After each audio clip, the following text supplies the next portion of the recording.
দিকে যাও এই তোর দিকে দৌড়া যাচ্ছে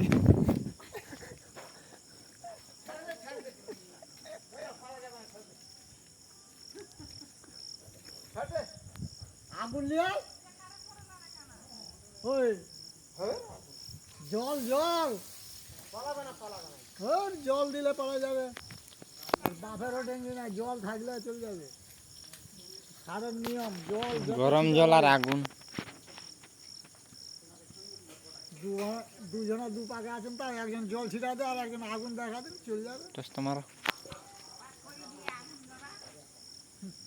জল কিন্তু লাগবে আর কিন্তু জল দেখি ভয় করে না না ভয় করে জল জল ছিটা মারলে ওই চলে যাবে